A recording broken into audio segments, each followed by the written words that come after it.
Numbers never lie. That's what my father always told me. While my brother James was learning to smooth clients and charm investors, I was learning the language of spreadsheets and financial statements. Dad understood. He'd built Sullivan Global Enterprises from nothing, and he knew that behind every successful company was someone who understood its true story through its numbers. The real power isn't in the boardroom, Emily, he'd say, reviewing quarterly reports with me late into the night. It's in knowing what these numbers mean. They tell you everything, if you know how to listen. I was listening now, staring at my computer screen at 2 a.m.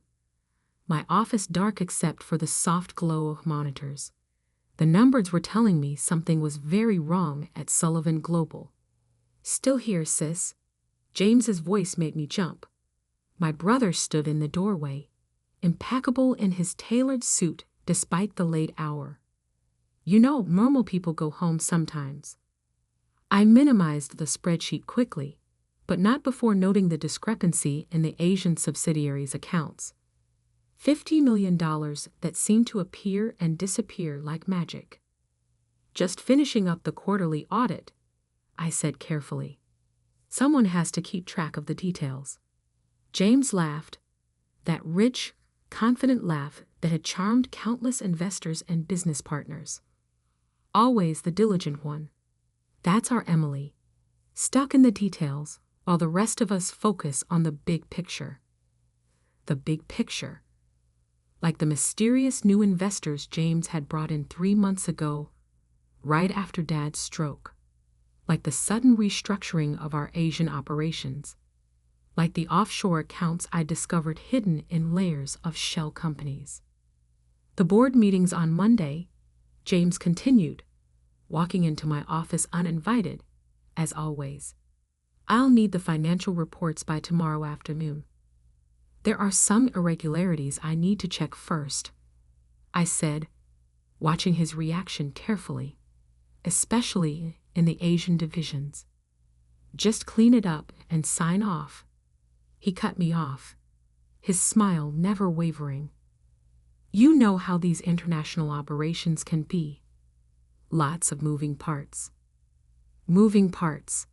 Like the $50 million that kept moving in ways that defied both accounting principles and legal regulations.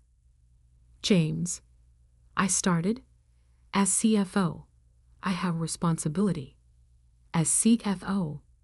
He laughed again, but there was an edge to it now. Emily, let's be real. You're CFO, because Dad felt guilty about giving me the CEO position.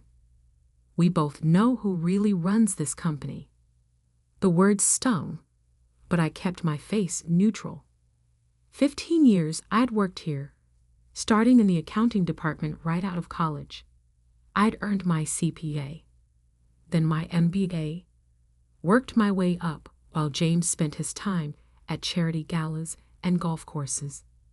When Dad promoted me to CFO 5 years ago, it wasn't guilt. It was recognition of the 100-hour weeks I'd put in, the millions I'd saved the company through careful financial management. The numbers don't lie, James, I said quietly, echoing Dad's words. And these numbers are telling me something's wrong. His smile vanished. The numbers tell whatever story we need them to tell. That's business, sis.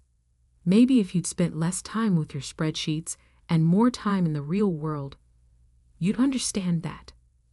I opened my mouth to argue, but my phone buzzed. A text from Maria, my assistant. They're deleting files from the servers, trading records, wire transfers, everything. My heart stopped.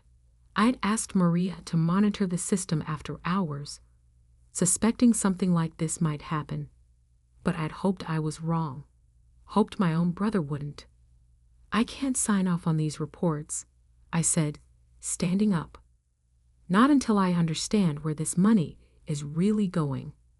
James's face hardened. Actually, you won't be signing anything. He pulled an envelope from his jacket. The board has voted to terminate your position effective immediately. The board? I stared at him. There hasn't been a board meeting. Emergency session. Conference call. Your concerns about our international operations were deemed disruptive to company stability. He dropped the envelope on my desk. Clean out your office. Security will escort you out. You can't do this, I said, but even as the words left my mouth, I saw 2 security guards appear in the doorway. Dad trusted me too. Dad's in a hospital bed, James snapped.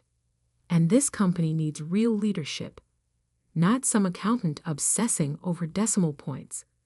Get out, Emily. You're done here. I looked at my brother, really looked at him, and for the first time, I saw him clearly. The designer suit couldn't hide the desperation in his eyes, the slight tremor in his hands.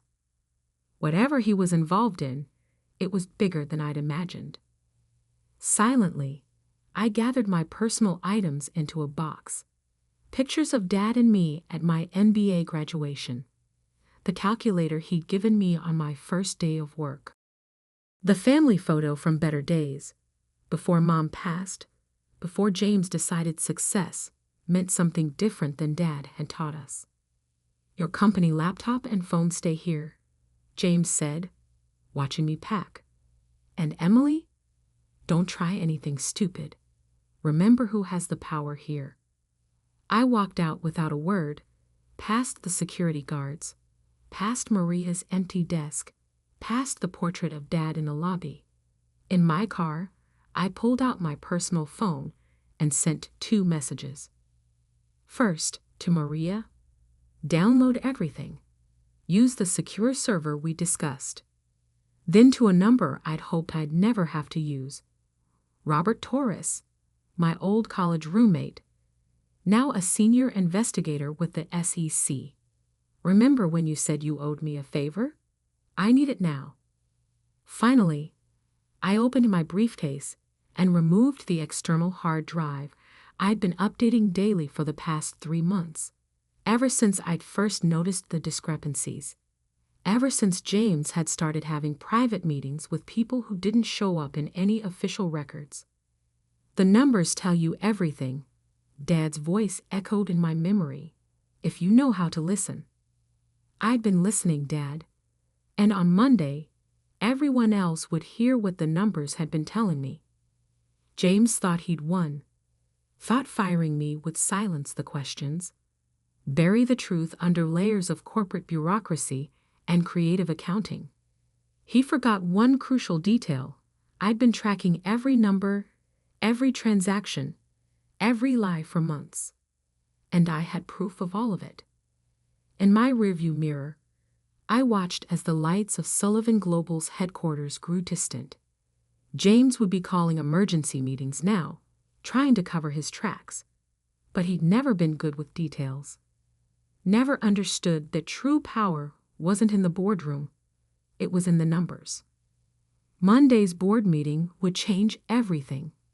James just didn't know it yet. The weekend stretched before me like a battlefield waiting to be mapped. Sitting in my home office, surrounded by financial documents and hard drives, I began to piece together the puzzle I'd been collecting for months. Maria, what's our status? I asked during our secure video call. My assistant, though technically now my ex-assistant, had worked through the night. I got everything, she confirmed, dark circles under her eyes. Trading records, wire transfers, emails. James didn't just delete files. He tried to rewrite them, but he doesn't know about our backup server. I smiled grimly. James had always underestimated the tech nerds, as he called them. What about the Asian subsidiaries? That's where it gets interesting. Maria shared her screen, showing a complex web of transactions. Remember that $50 million that kept disappearing? I traced it.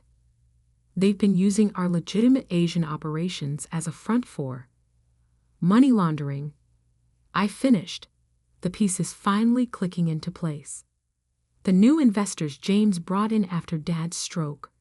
They're using our company to clean dirty money. The scope of it was staggering.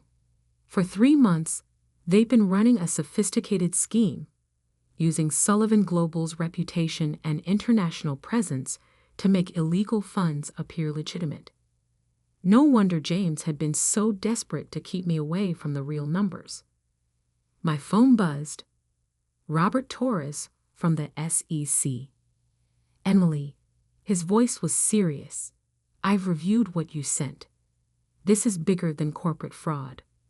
We're talking international money laundering, possible connections to organized crime. Are you sure you want to get involved? These people are destroying my father's company, I replied. I don't have a choice. Then we do this officially. I'm bringing in my team. But Emily, be careful. People like this, they don't just fire whistleblowers. After hanging up, I received an unexpected call from Samuel Wong, our longtime head of Asian operations. Miss Sullivan, he said quietly, I heard about what happened. There's something you should know. Your brother's new partners. They visited our offices last month, made certain demands.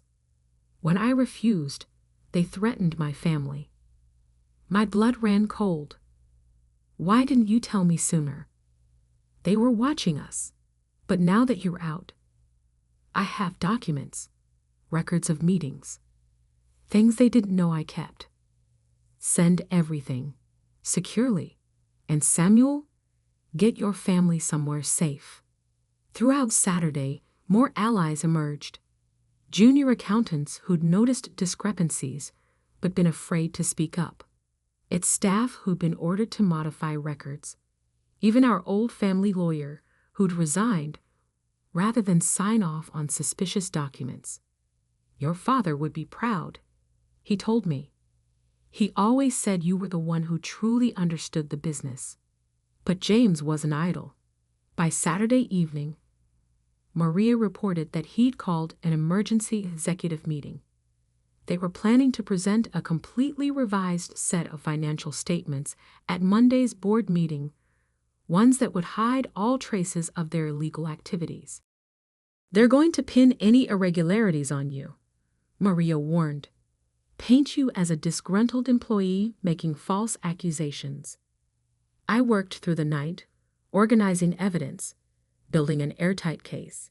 Every transaction, every fraudulent record, every altered document carefully cataloged and cross-referenced.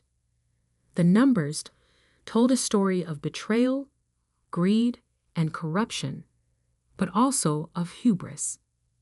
James and his partners had been so confident in their scheme that they'd left trails everywhere. Sunday morning brought an unexpected visitor, Lisa Chen, one of our largest legitimate investors. Something felt wrong about the recent reports, she said, sitting in my living room. The numbers didn't add up. When I asked questions, your brother gave smooth answers, but no real explanations. And now I'm worried about my investment and about George Sullivan's legacy. Your father built this company on integrity, Emily. He trusted you to protect that. I showed her some of what I'd discovered. Her face hardened as she understood the implications. The board needs to see this, she said. All of it. I'll make sure they do. But we weren't the only ones preparing for Monday. That afternoon, I received a warning from our head of security. James had hired private investigators to dig up dirt on me. They're trying to discredit you, he said. Looking for anything they can use. Bad investments, personal scandals, even old college photos. I almost laughed. Let them look. I'd spent my life focused on work, on learning the business, on making Dad proud. The worst they'd find would be some boring tax returns and a lot of late nights at the office. As Sunday evening approached, Maria called with urgent news. They're planning to announce a major restructuring tomorrow, she said. spinning off the Asian operations into a separate company. Once that happens, tracing the money will become almost impossible. I looked at the family photo on my desk. Dad, Mom, James and me at the company's 20th anniversary celebration. We were all smiling, proud of what our family had built. How had we gone from that to this? My phone buzzed with a text from James. "It's not too late to back down, sis. Take the severance package. Walk away. Some things are better left alone." I didn't reply. Instead, I sent one final email to Robert Torres, attaching the last pieces of evidence. "Everything's ready," I wrote. "Your team knows what to do." His response was immediate. "We'll be there. Just make sure the board stays in that room long enough to hear the truth." I spent the final hours of Sunday going over every detail one last time. The evidence was clear, irrefutable. But evidence alone wasn't enough. I needed to present it in a way that even James couldn't talk his way around. Dad's voice echoed in my memory. "Numbers tell stories, Emily, but it's people who have to listen." Tomorrow, they would have no choice but to listen. Tomorrow, every number, every transaction, every lie would be exposed. I picked up the family photo, touching Dad's face behind the glass. "I'll fix this," I promised. "Whatever it takes." Monday morning dawned cold and clear. I arrived at Sullivan Global's headquarters early, parking in my old spot out of habit.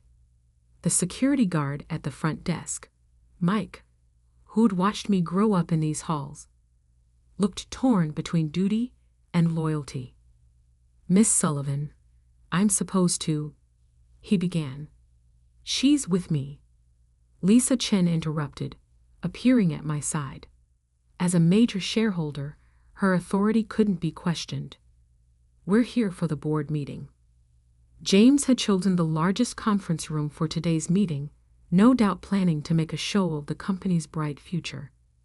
As board members filed in, I sat quietly in the back, ignoring the whispers and stares. At exactly 9 a.m., James strode in, flanked by his new partners. Men in expensive suits whose names appeared nowhere in official company records. He faltered slightly when he saw me, but recovered quickly.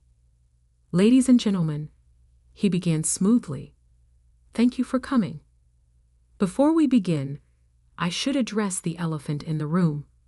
My sister Emily, our former CFO, has made some unfortunate accusations."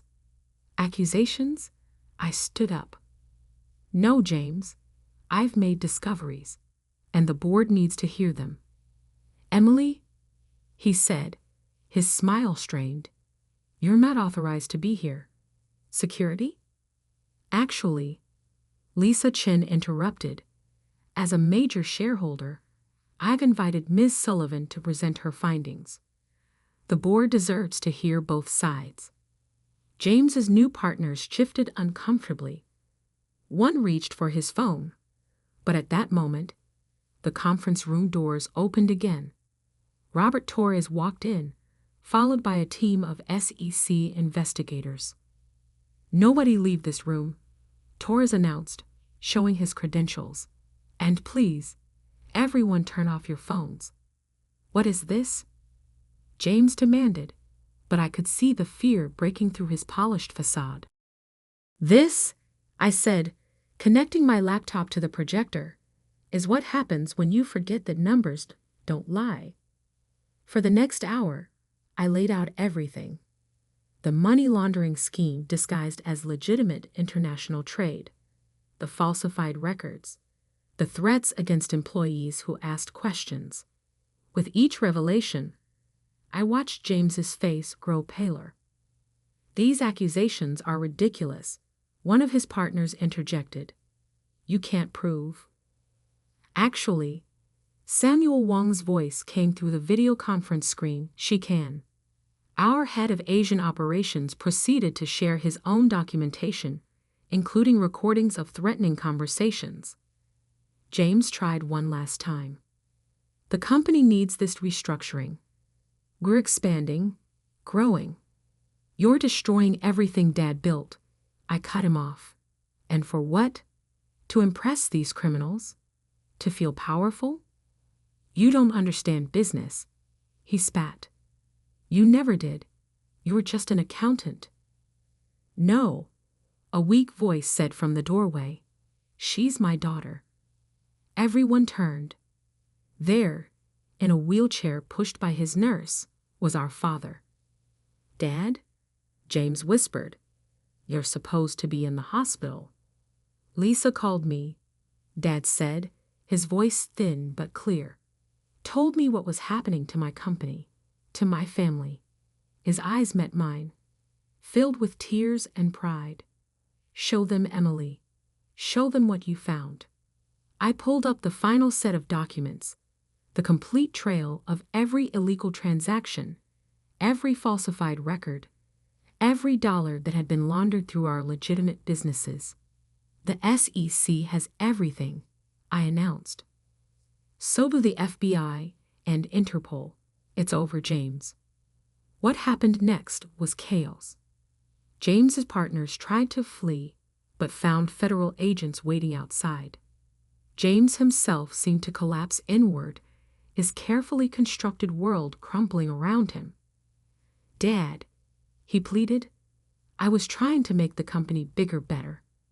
You were trying to make yourself bigger, Dad corrected sadly. Emily understood what I've always taught. Success means nothing without integrity. The next few hours were a blur of federal agents, statements, and arrests. James and his partners were led out in handcuffs.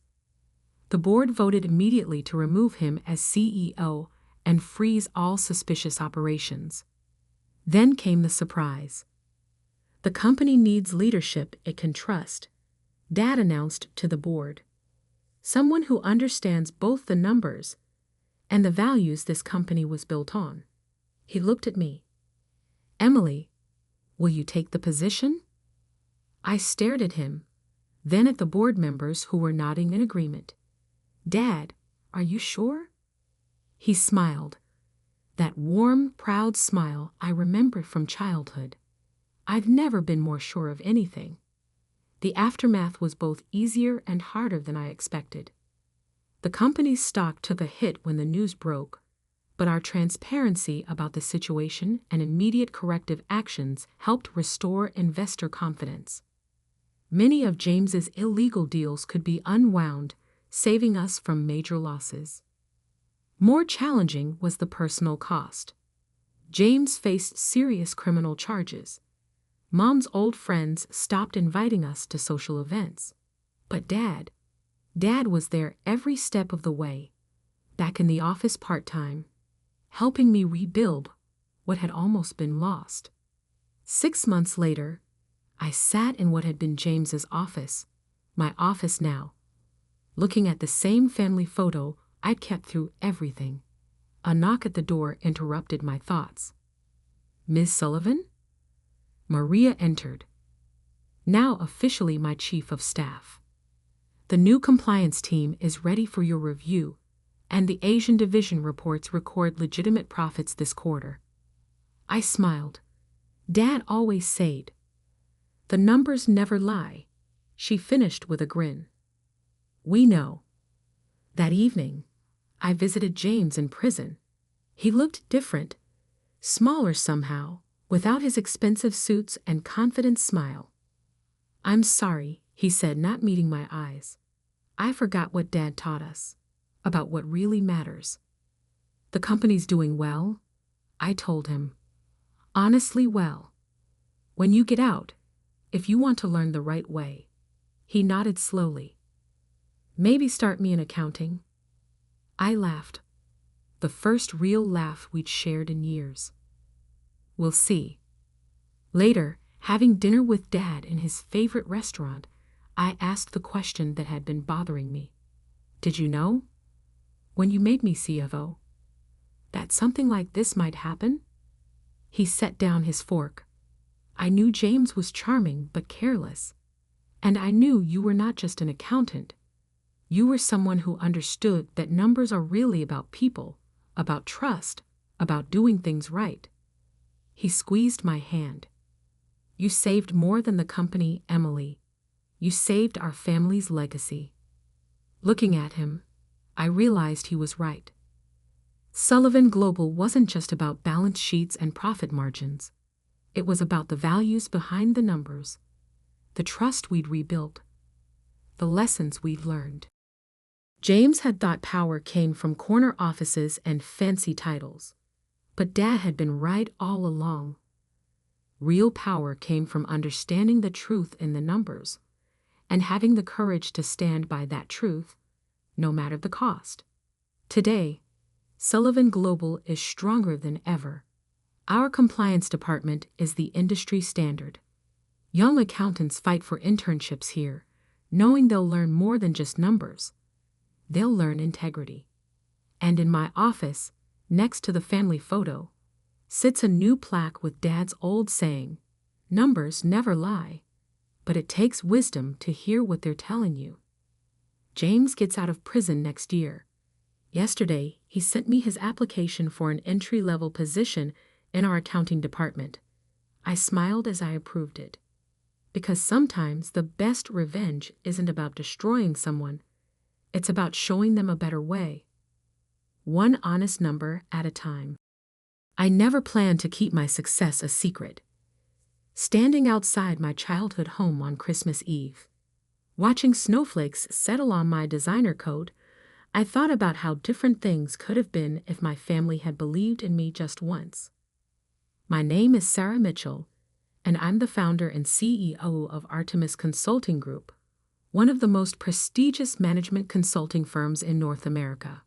But to my family, I'm still just the disappointment who quit her stable job at Anderson and Brooks 5 years ago to play business owner.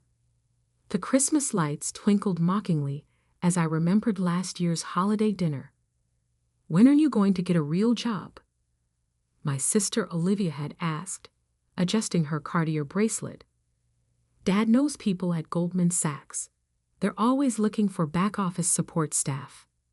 I'd smiled politely and said nothing about the fact that Goldman Sachs had hired my firm last month for a $100 million restructuring project. My father, Richard Mitchell, was a mid-level executive at Mitchell Ward Technologies, a regional tech company started by his father. He'd worked there for 30 years, slowly climbing the corporate ladder while watching his younger brother Thomas become CEO. The bitterness of playing second fiddle to his brother had shaped our entire family dynamic. Success is about stability, he'd drill into us at dinner. Following the safe path, building connections. He'd then gesture to my sister Olivia, who'd followed his blueprint perfectly.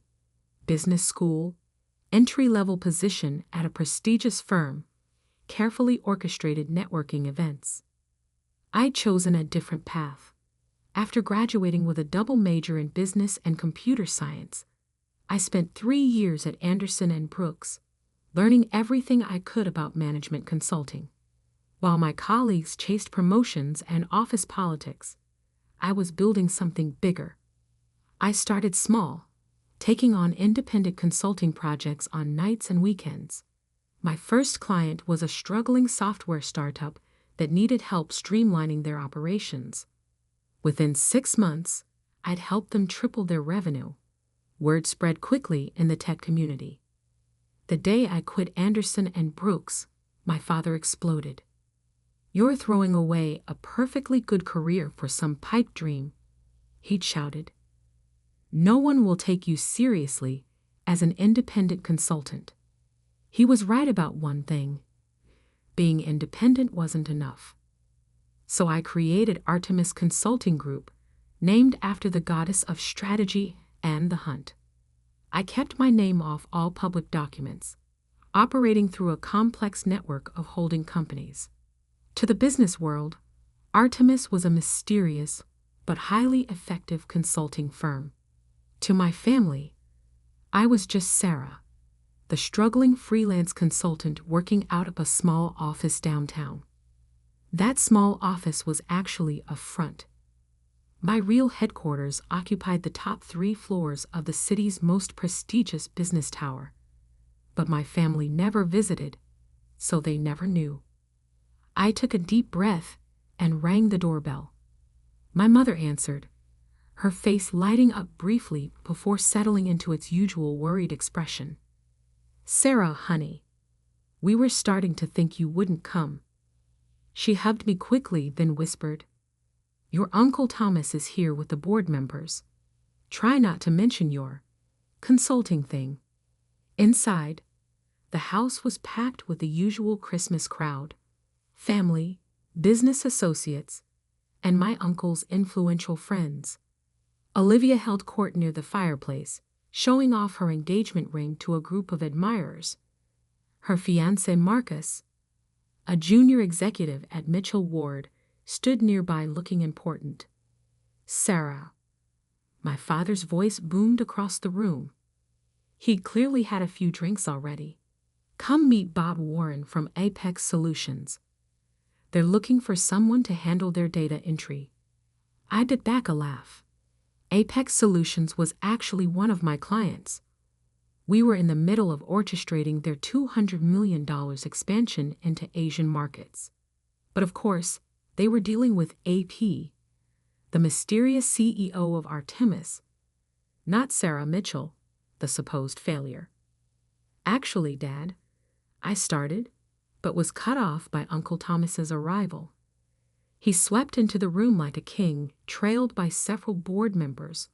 My father's expression tightened, the familiar mix of resentment and forced respect. "Richard?" Thomas clapped my father on the back too hard.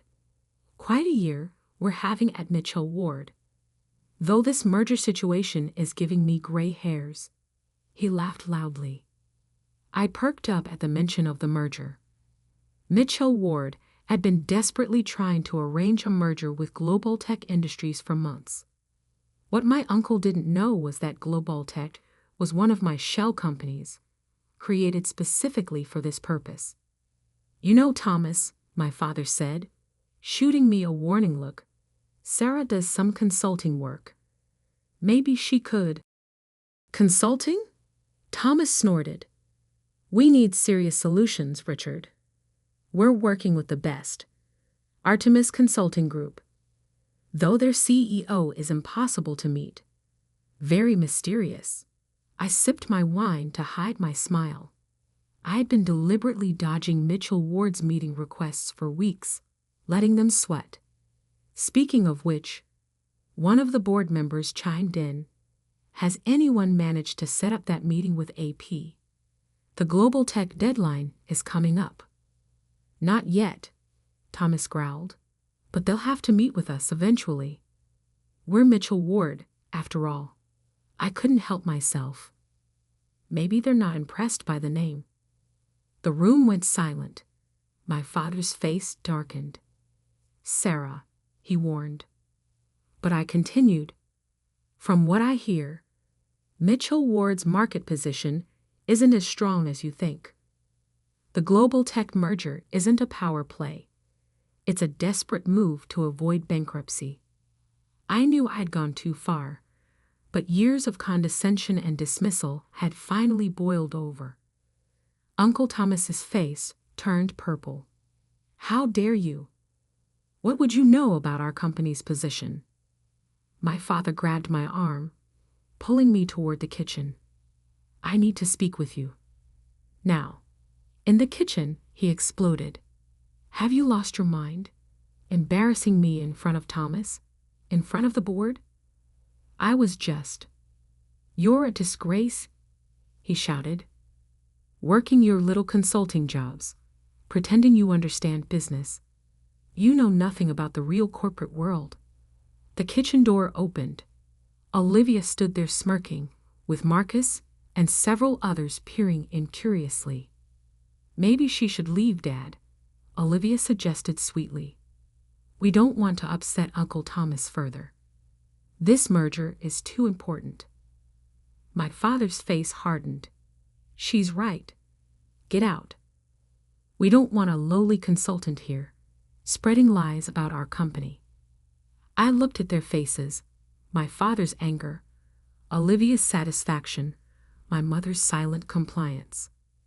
5 years of hiding my success, of letting them believe I was a failure, all led to this moment. Fine, I said quietly, gathering my coat. But remember this moment. Tomorrow might be interesting. Is that a threat? Marcus sneered. What could you possibly do? I smiled, thinking of the merger documents sitting on my desk, waiting for my signature, not as Sarah Mitchell, but as AP, CEO of Artemis Consulting Group. Merry Christmas, I said, and walked out into the snowy night, leaving them to their celebration. They had no idea that tomorrow their entire world would turn upside down. The next morning, I arrived at Artemis headquarters before dawn. The city was still sleeping, but the top floors of our building hummed with activity. My team knew today was important, though none of them knew about my personal connection to Mitchell Ward. Good morning, Miss Phoenix. My executive assistant, Emma, greeted me, using my business name. She was one of only 3 people who knew both sides of my life. The Mitchell Ward delegation is scheduled for 10 a.m. Your uncle has called 4 times already, trying to move it earlier. I smiled, settling into my office. The entire floor was designed to project power.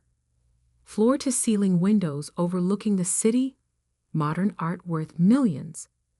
And at the center, my desk made from a single piece of rare black walnut. This was where I truly belonged, not in my father's kitchen being told I knew nothing about business. How many are coming? I asked, reviewing the merger documents. 8, Emma replied. Thomas Mitchell, 4 board members, their CEO, and she hesitated. And your father and sister. Mr. Mitchell insisted on bringing his head of strategic planning and her fiancé. Of course he did. Olivia had been promoted to that position last month. Another example of Mitchell Ward's nepotism. I took a deep breath, remembering last night's humiliation. Emma, call Gregory at Global Tech. Tell him to be ready.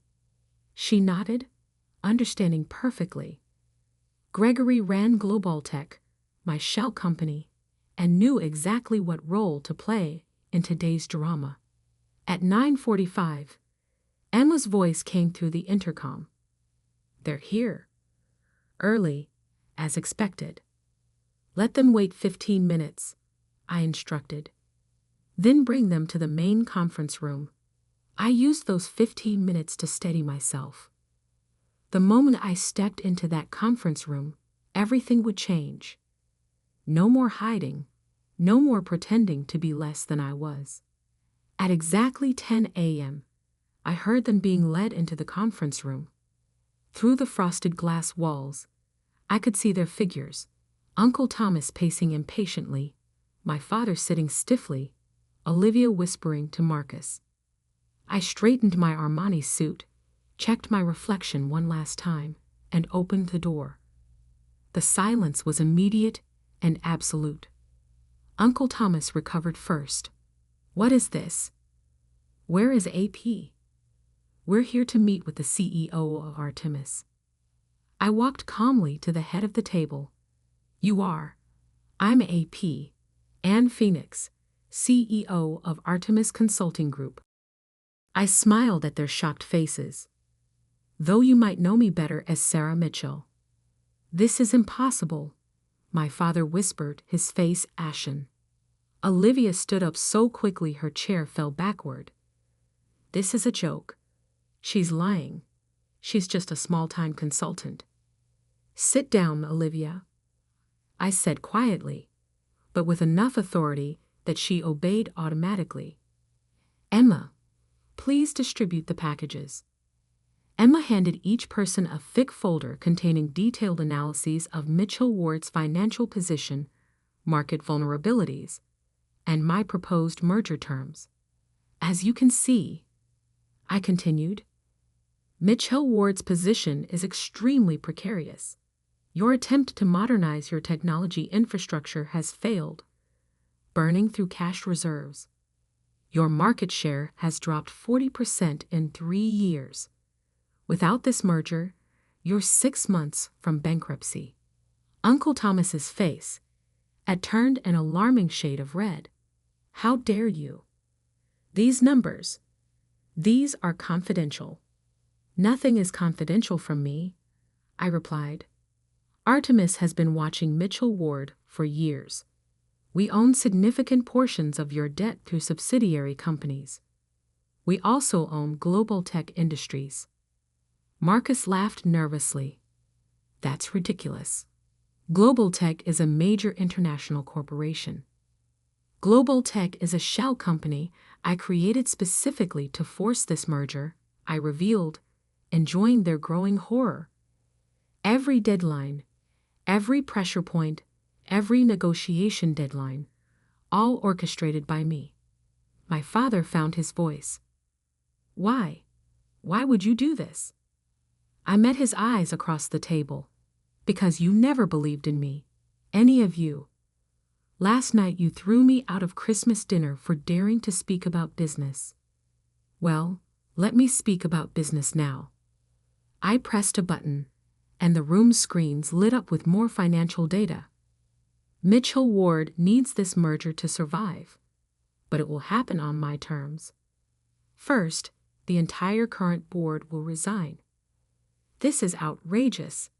Uncle Thomas slammed his hand on the table. We'll never agree to this. Then Mitchell Ward will collapse, I said simply. Your choice. The next hour was chaos. Uncle Thomas threatened legal action. Olivia burst into tears. The board members huddled together, whispering frantically. My father sat in stunned silence, staring at me like he'd never seen me before. Finally, Uncle Thomas deflated. What are your terms? I laid out my conditions: complete restructuring of the company, new management, and most importantly, an end to the nepotism that had weakened Mitchell Ward for years. Olivia and Marcus will be removed from their positions, I stated firmly. All future appointments will be based on merit, not family connections. You can't do this, Olivia sobbed. Daddy, tell her she can't do this. But our father said nothing. He knew I could, and I would. As they filed out hours later, having signed everything, my father lingered behind. Sarah, he started, but I cut him off. You should go, Dad. Emma will show you out. He aged 10 years in that moment. I was wrong about you. So wrong. Yes, I agreed. You were. Merry Christmas. After they left, I stood at my office window, watching the city lights come on as evening fell. Emma appeared with a glass of champagne. Congratulations, she said softly. Though I suspect this isn't over. She was right. This was just the beginning. My family now knew who I really was, but they had no idea what I was truly capable of. Tomorrow would bring new challenges: restructuring Mitchell Ward, dealing with the press, managing the fallout from my revelation. But for now, I savored this moment of victory. The little consultant they kicked out of Christmas dinner now controlled their destiny. Sometimes revenge doesn't need to be loud or dramatic. Sometimes it just needs to be perfectly, professionally executed. I raised my glass to my reflection in the window. Merry Christmas, indeed. The weeks following the Christmas merger meeting were a hurricane of change. News of my identity spread through the business world like wildfire. Mysterious Artemis CEO revealed. The Billion-Dollar Family Secret. The press couldn't get enough of the story. I sat in my office, reviewing yet another headline. Sarah Mitchell, the woman who built an empire while her family thought she was failing. My phone buzzed. Another message from Olivia, the 10th this week. I deleted it without reading. Miss Phoenix, Emma appeared at my door. The transition team is ready for your final approval on the Mitchell Ward restructuring. The last month had been brutal for my family. Uncle Thomas resigned publicly, though not before trying to challenge the merger in court. His attempt failed spectacularly when our legal team revealed the extent of his mismanagement. My father took early retirement, unable to face working under his daughter's authority. Olivia and Marcus had been the most dramatic. After being removed from their positions, they launched a social media campaign painting me as a vengeful sister who destroyed the family business out of spite.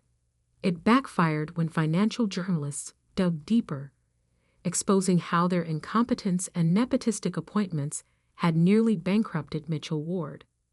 "Your mother's here," Emma said quietly, in the lobby. I paused, surprised. My mother hadn't tried to contact me since the merger. Send her up.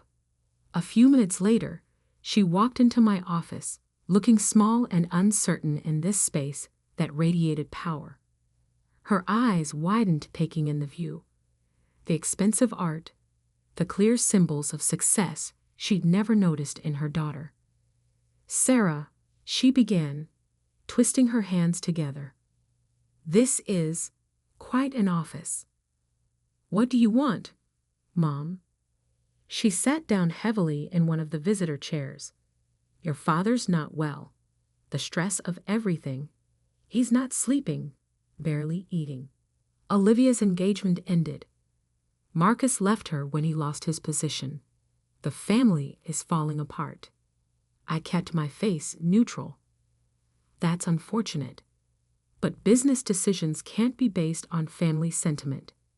Mitchell Ward is already showing improvement under new management." "I'm not here about the business," she said softly. "I'm here to understand. All these years, watching you work so hard, thinking you were struggling. Why didn't you tell us?" I laughed without humor. "Tell you? Every time I achieved something, you dismissed it. When I made my first $1 million, you were too busy celebrating Olivia's promotion to notice I'd bought a new car. When I acquired my first major company, you told me to consider applying for an entry-level position at Mitchell Ward. We were trying to help." "No," I cut her off. "You were trying to force me into your narrow definition of success. Did you know that while you were all mocking my little consulting business, I was building one of the largest consulting firms in the country? That the daughter you pitied was worth more than the entire Mitchell family combined?" Tears filled her eyes. "We were wrong. So wrong. But Sarah, we're still family." "Family?" I stood up, walking to the window. "Last Christmas, you watched in silence as they threw me out. You've had years to stand up for me, to see me. You chose not to. Can't we try to fix this?" I turned back to her. "Mitchell Ward will be fixed. The company will thrive under professional management. But the family?" I shook my head. "That's not something I'm interested in fixing right now. Sarah, Emma will show you out," I said firmly. "Goodbye, Mom." After she left, I buried myself in work, but my mother's visit had stirred up emotions I thought I'd buried.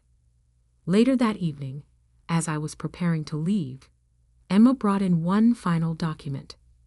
"The last piece of the Mitchell Ward restructuring," she said. "Once you sign this, the transformation is complete." I looked at the paper. A formal dissolution of all family interests in the company's management. No more Mitchells in positions of power. The end of an era. As I raised my pen to sign, I remembered something my grandmother told me years ago before she passed away. Success isn't just about proving others wrong, Sarah. It's about proving yourself right. I'd proven myself right beyond any doubt. I'd built something remarkable while they weren't watching. Their opinion of me no longer mattered. I signed the document. 6 months later, Mitchell Ward's stock had doubled under new management. I'd received dozens of messages from family members, ranging from angry accusations to desperate attempts at reconciliation. I responded to none of them. Then one day, a different kind of message arrived. From my cousin Sophie, Uncle Thomas's youngest daughter. Unlike the rest of the family, Sophie had never participated in the mockery. She'd been quietly working her way up through a tech startup, facing the same kind of dismissal I once had. "I don't want anything," her message read. "I just want you to know that you inspired me. Watching you reveal who you really are, it gave me courage. I'm starting my own company. Not asking for help, just wanted you to know." For the first time since Christmas, I smiled at a family message. "Emma," I called, "set up a lunch meeting and look into a tech startup run by Sophie Mitchell." Emma raised an eyebrow. "Are you sure?" "Yes," I said firmly, "but not as family, as an investor interested in supporting genuine talent. Sometimes success isn't about grand revenge or public humiliation. Sometimes it's about finding unexpected allies in the rubble of broken relationships. Sometimes it's about helping others break free from the same chains that once held you back." I built an empire in silence while my family underestimated me. Their shock at discovering my true identity was satisfying, but the real victory wasn't in their downfall.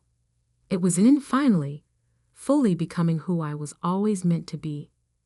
Not the daughter they wanted, but the woman I chose to be. The empire I built wasn't just about money or power. It was about proving that success doesn't need anyone's permission or approval. Sometimes the greatest revenge is simply living well, on your own terms. And as I looked out over the city from my office, I knew that this was just the beginning. The little consultant they kicked out of Christmas dinner hadn't just taken over their company. She'd taken control of her own destiny. That's worth more than any merger. I straightened my simple black dress, checking my reflection in the hallway mirror of my parents' suburban home. No designer labels, no flashy jewelry, just clean, professional lines and comfortable shoes. The kind of outfit you'd expect from someone who spent their days managing warehouse logistics. "Safia," Mom's voice carried from the dining room. "Everyone's waiting." Everyone meant my brother Michael, the successful real estate developer, his wife Amanda with her family money and country club membership, and my parents' carefully curated collection of family friends, all gathered to celebrate Dad's retirement from his mid-level banking job.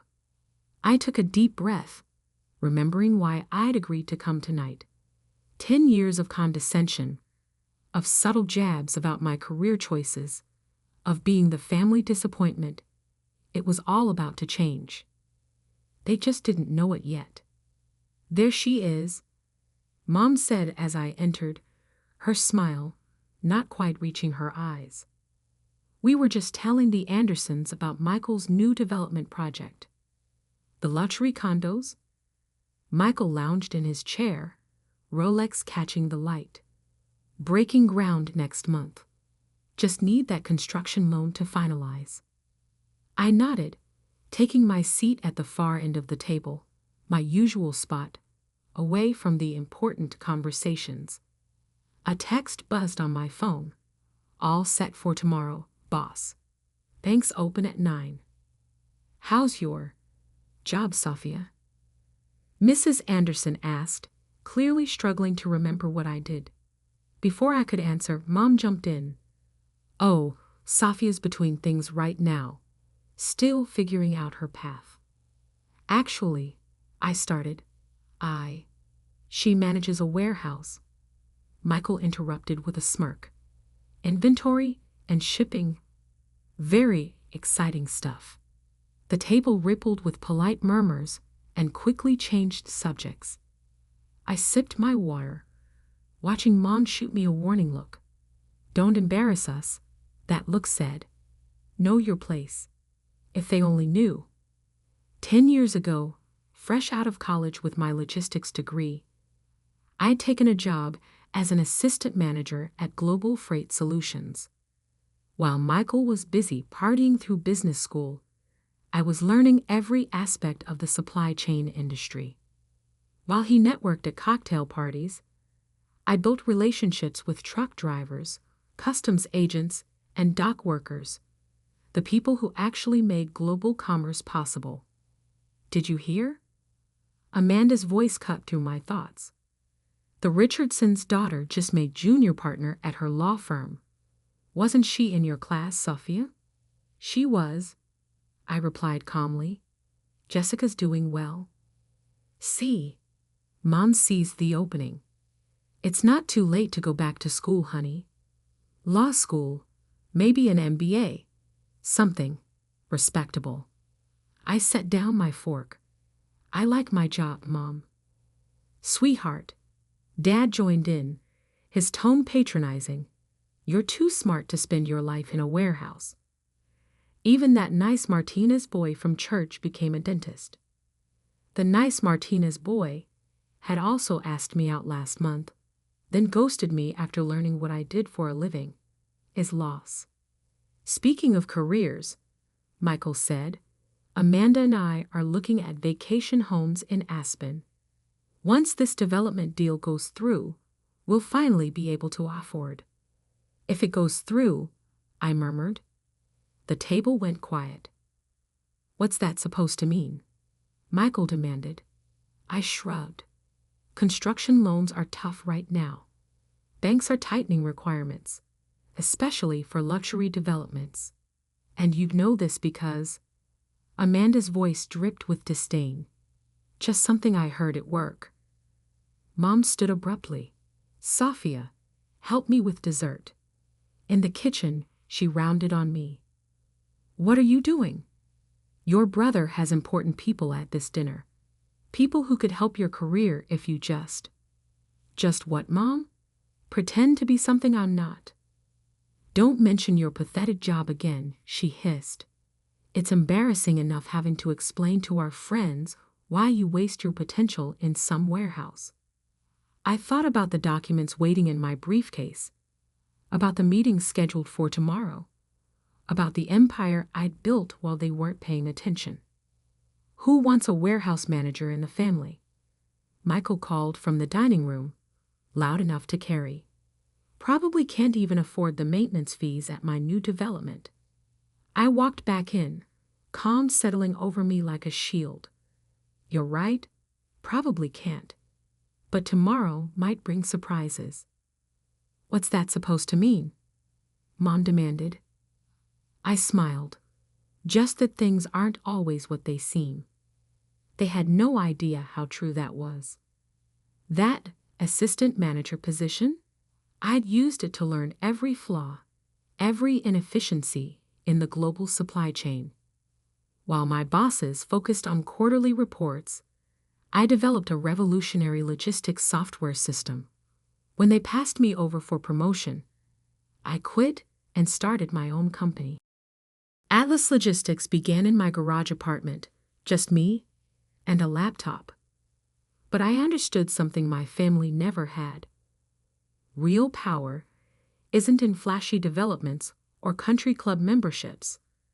It's in controlling how things move. Every product, every material, every component has to get from point A to point B. I made that process seamless. Major manufacturers noticed. Tech companies noticed. Anyone who needed reliable, efficient shipping became my client. Atlas grew silently, deliberately, until we controlled logistics for half the country's major retailers. I kept my old warehouse job title, working from the front lines, seeing opportunities others missed. The office politics and backstabbing that consumed my brother's world meant nothing in mine.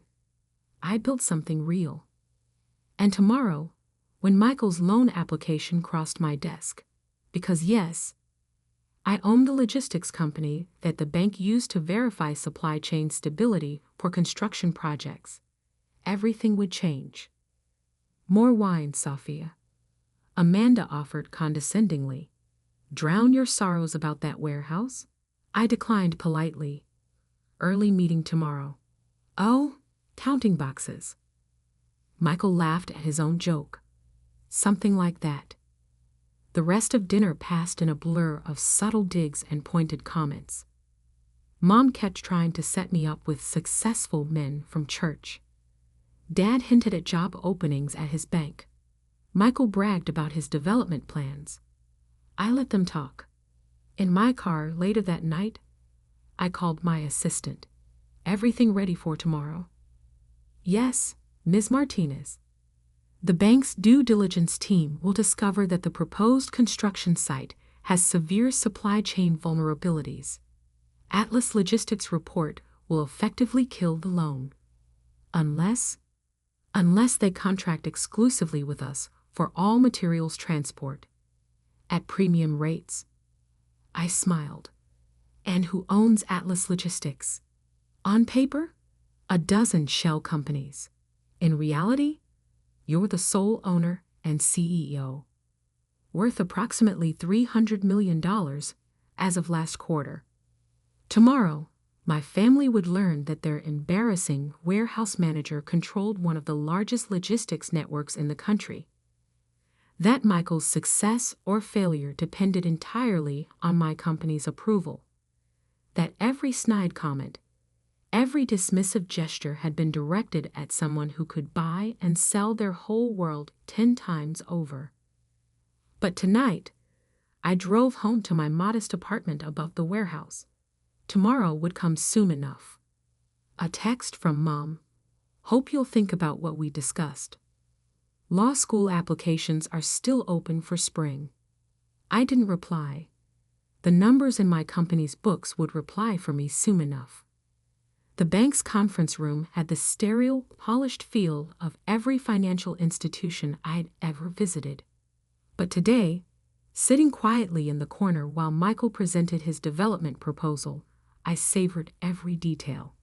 As you can see, Michael gestured to his sleek slides. The pinnacle at Highland Park will redefine luxury living in our city. 40 stories, premium amenities, spectacular views. I watched the loan committee's faces. 5 senior bankers who'd evaluate the $50 million construction loan application. Mom and Dad sat near Michael, beaming with pride. They'd called in favors to get this meeting at the prestigious First National. Very impressive, Mr. Martinez, the committee chair said. However, we have some concerns about supply chain stability. In today's market, oh, that's all arranged, Michael waved dismissively. We've got contracts with multiple suppliers. Actually, a new voice spoke up. That's why I'm here. Everyone turned as Thomas Bradford, CEO of First National Bank, walked in. My parents' eyes widened. The CEO himself rarely attended loan committees. Tom, Dad stood, eager to leverage his old banking connection. What a pleasant surprise. Bradford nodded politely, but kept his eyes on his tablet. We've received some concerning reports about the project's logistics viability. According to Atlas Logistics, the color drained from Michael's face. Atlas was the gold standard in supply chain analysis. Their reports could make or break major projects. Atlas, he stammered. But they're just a logistics company. Surely the bank doesn't. Atlas Logistics, Bradford continued, controls 80% of construction material transport in this region. Their analysis suggests severe supply chain vulnerabilities at the proposed site. Without their support, material costs could increase by 40%. Michael's perfect presentation was crumbling. But we can find other transport companies. In theory, yes. In practice, Atlas has exclusive contracts with most major suppliers. They've revolutionized the industry. Very impressive company. Very private. I shifted in my seat, enjoying the show. What do you suggest? Mom asked anxiously. Well, Bradford checked his notes. Atlas has indicated they might consider a premium service contract. If you're interested, their CEO is actually here today. Michael looked around frantically.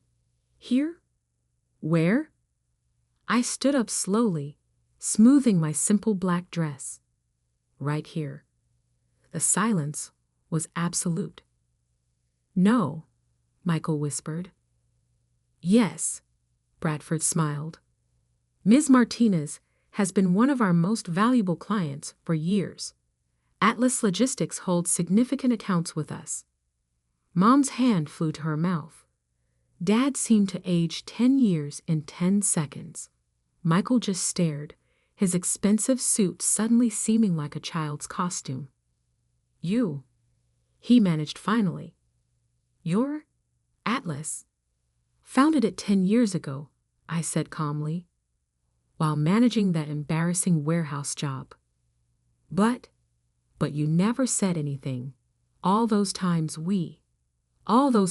you mocked my career, dismissed my potential, treated me like the family failure.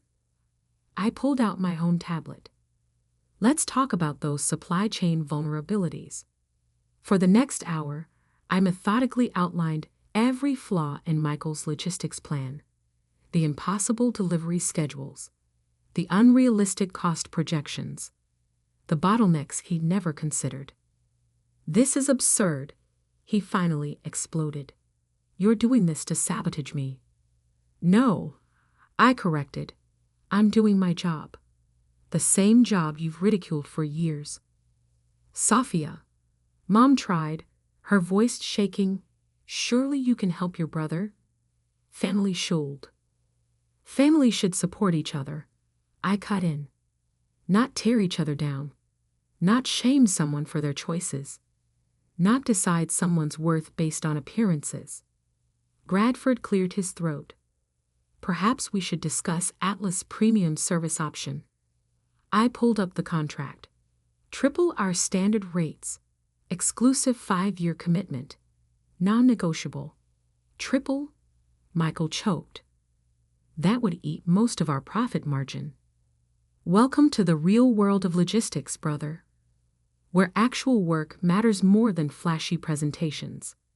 Dad finally spoke up. All this time, while we were pushing you to change careers, I was building an empire. I finished. One warehouse at a time. One contract at a time. One innovation at a time. The loan committee shifted uncomfortably. Without Atlas's support, the project was effectively dead. Michael knew it. My parents knew it. Everyone in that room knew it. The premium contract, Michael said finally, defeated. Can we see the terms? I sent the document to his tablet. As he read, his face went through a fascinating range of emotions. Shock at the costs, anger at the conditions, and finally, devastating realization at the signature block. This has to be approved by the CEO personally. That's right, I smiled. That would be me. The warehouse manager you're so ashamed of. Mom started to cry quietly. Dad stared at his hands. The loan committee tried to look anywhere but at our family drama. Mr. Bradford, I said, standing. I believe we're done here. Unless my brother would like to revise his proposal. I'll need time to recalculate, Michael mumbled. As I walked out, Bradford fell into step beside me. That was rather dramatic. Sometimes lessons need to be dramatic to stick. And the premium contract. Will you actually enforce those rates? I thought about years of snide comments, of dismissive gestures, of being the family embarrassment. That depends, I said, on what I hear at the next family dinner. In the elevator, my phone buzzed with messages. Mom begging me to reconsider. Dad asking to meet. Michael's wife, Amanda, suddenly very interested in getting coffee. But the message that caught my eye was from our warehouse supervisor. Loading dock needs approval on the Johnson shipment, boss. I smiled. Time to get back to my embarrassing job. The news spread through our social circle like wildfire. Sophie Martinez, the warehouse manager, was actually a business mogul. My parents' phones exploded with calls from friends suddenly eager to reconnect with their successful daughter. I ignored it all, focusing on what I'd always focused on: running my company. Ms. Martinez, my assistant Sarah, called through the intercom. Your mother's here. Again. It had been 2 weeks since the bank meeting. 2 weeks of avoided calls and declined invitations. But I couldn't hide forever. Send her in. Mom looked different, smaller somehow, without her usual perfectly coordinated outfit and immaculate makeup. She clutched her purse like a shield. This is where you work, she asked, looking around my office. Not the corner warehouse office she'd imagined. Instead, the entire top floor of downtown's most prestigious building. Floor-to-ceiling windows overlooked the city, including the empty lot where Michael's development should have been rising. This is one of my offices, I replied. I'd prefer being at the warehouses, where the real work happens. Why didn't you tell us? The question burst out of her. All these years, we thought. You thought what you wanted to think, Mom. You saw a warehouse manager and decided that wasn't good enough. Never asked what I actually did. Never showed interest in my work. We were worried about you. Living in that tiny apartment, working those long hours. That apartment is above our main distribution center. I lived there because I wanted to, not because I had to. I gestured to the city view. I could have bought this building years ago, but flash and status. That was never my goal. She sank into a chair, looking lost. Your father hasn't slept since we found out. He keeps talking about all the times he tried to get you entry-level bank jobs, thinking he was helping. And Michael? He's struggling. The development deal fell through completely. No other logistics company will touch it after Atlas declined. I pulled up my tablet, showing her Atlas's real-time operations map. Thousands of dots moving across the country, trucks, ships, planes, all coordinated through our systems. This is what I built, Mom. While you were embarrassed by my job, I was revolutionizing how goods move around the world.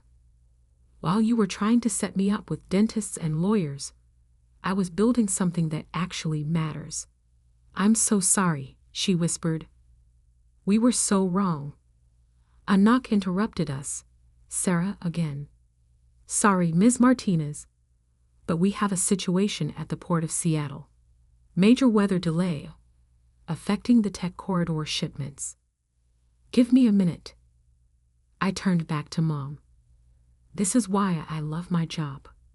Real problems, real solutions, not just status and appearances.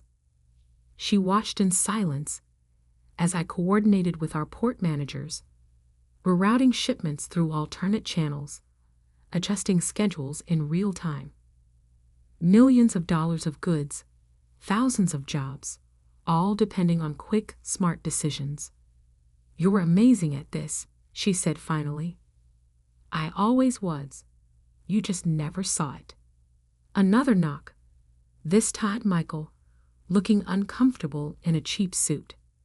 Sophia, He stopped, seeing Mom. Oh, I can come back. Stay, I said. Family meeting might as well be now. He sat heavily, avoiding my eyes. I lost everything, he admitted. The development deal, my investors, even Amanda. She left. Says she didn't marry a failure. He laughed bitterly. Funny, that's how we treated you all these years. Michael, I began, but he cut me off. No, let me finish. I was so busy playing big shot developer, I never actually learned the business. Not like you did. You started from the ground up, learned every detail, built something real. Mom wiped her eyes. We were such snobs. All that time bragging about Michael's projects. And our real success story was right there, managing warehouses. My phone buzzed. Dad, requesting access from lobby security. Send him up, I told Sarah. When Dad walked in, the family circle was complete. He looked older, tired, but something else too, proud, maybe for the first time, of what I'd actually achieved. I drove by the warehouse today, he said quietly. Your warehouse. Saw the trucks lined up, everything running like clockwork. Got me thinking about all those dinners where we treated you like. He trailed off. Like an embarrassment, I finished. He nodded sadly. While you were building an empire, we were measuring success by country club memberships. I've never been more wrong about anything in my life. I pulled up another screen. The contract Michael had refused at the bank. The premium rates, I said, were never real. That was just a lesson in humility. Michael's head snapped up. What? Atlas will support your development. Standard rates. But I held up a hand as hope flooded his face. You're going to learn this business from the ground up, starting in our warehouse management training program. You mean 6 months loading trucks, learning logistics, understanding how things actually work. No shortcuts, no fancy titles, just real work. I'll do it, he said immediately. Whatever it takes. Mom leaned forward. And us? How do we fix what we broke? I thought about all the family dinners, all the subtle jabs, all the attempts to change me into their version of success. Come see what I actually do, I said. Not what you imagine I do. Come to the warehouses. Learn about my world. Stop being ashamed of honest work. The next month wrought changes no one could have predicted. Michael traded his Rolex for a safety vest, learning logistics from the ground up. Mom started volunteering at our workforce development program, helping employees earn their GEDs. Dad became fascinated by our technology, often spending hours understanding our systems. The family dinners changed too. Now they were at my apartment above the warehouse, with conversations about real work, real challenges, real achievements. No more social climbing, no more status anxiety. One evening, as we watched trucks being loaded below, Mom asked, "Are you happy, Safia?" Really happy. I looked at my family, finally seeing me, finally understanding what I'd built, and at the empire of motion I'd created.